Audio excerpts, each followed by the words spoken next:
Hey girl, happy Vlogmas day 6. So today I wanted to come on here and talk about doing things wrong. Or would you say the wrong way? What's the proper grammar? Somebody tell me. um, but this is kind of inspired by our talk yesterday, but also by me cooking today, cooking dinner. And cooking is just one of those things for me that is just not my favorite or hasn't been my favorite.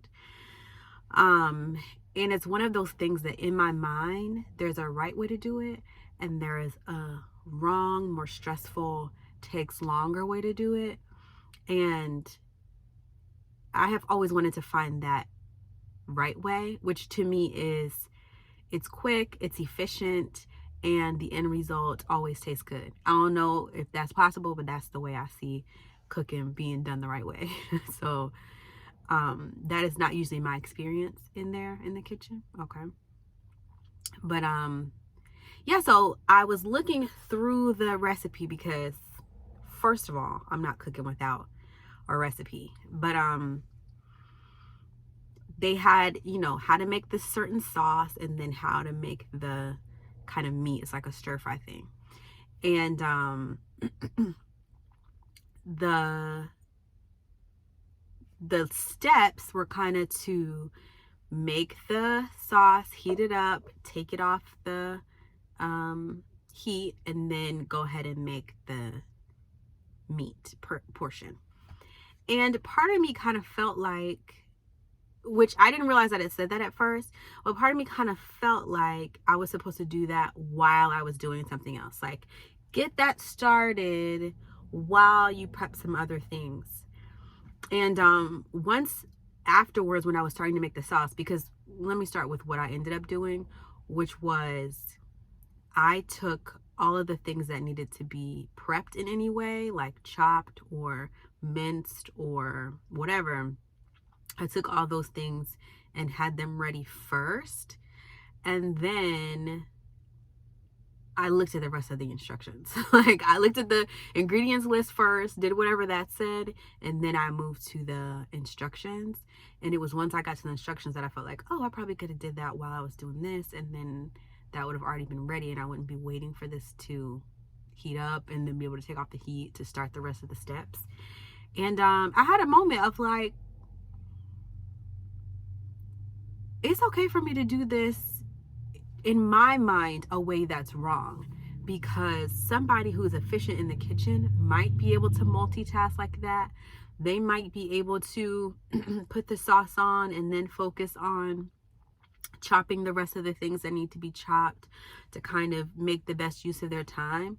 But honestly, for me, for something as I call it stressful. Again, I'm trying to get out of like the verbiage I use around cooking because I'm trying not to hate it as much as I currently do.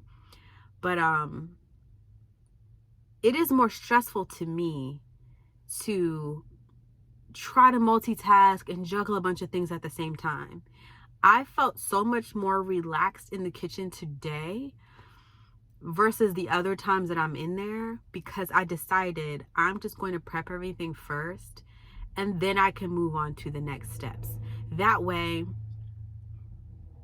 when something is ready to go in, I haven't forgotten something. And I took everything out of the cabinet, which I don't usually do either. Like, anything that I needed to add was already out and ready to be measured. That way, anything that needed to be done in addition to the prepping, I didn't have to worry about. Like, I didn't have to worry about those steps anymore. And if cooking it and managing it and having this thing going here while I'm chopping would have made it shorter, it would have been so much less enjoyable that I would take that trade-off any day. So yeah, I think that the way that my brain works, there's a right way and a wrong way to do things. And I'm giving myself and giving you permission to do it the wrong way. Whatever you feel like is counter to what you would generally do. And I think what it comes down to a lot of the time is perfectionism, is wanting to do things the way it's supposed to be. And And I was even thinking afterwards about the idea of, and people have said this to me before, so I'm sure you've heard it, like, what if your plan is to do it like a C student? Then you did that perfectly. Or if your plan is to do it, you know, the wrong way, then you succeeded. And usually that did not connect for me. But I think with cooking today and having this kind of realization around, I'm doing this in a way that seems kind of wrong to me, but also now it seems right because it's a way that's actually making it enjoyable. It's the way that's actually making it happen, because I avoid cooking dinner like the plague. Like, I will cook breakfast, that feels easy enough, but cooking dinner and the experiences I've had cooking dinner, it's not my favorite thing. Thankfully my husband loves to cook, but that's besides the point. Let's get back on topic. I really feel like I've had a shift and a reframe around, like, this is something that is the wrong way. But really, when it comes down to it, if it's working for me, then that's the right way. Like, full stop. So I would love to know for you, do you have some things in your mind that there's a right way and a wrong way, and you've been avoiding it because you can't do it, or you haven't been able to do it that right way? Comment down below. You know, we always have our question of the day. I would love to hear from you guys in the comments, and I'll see you tomorrow, girl. Bye.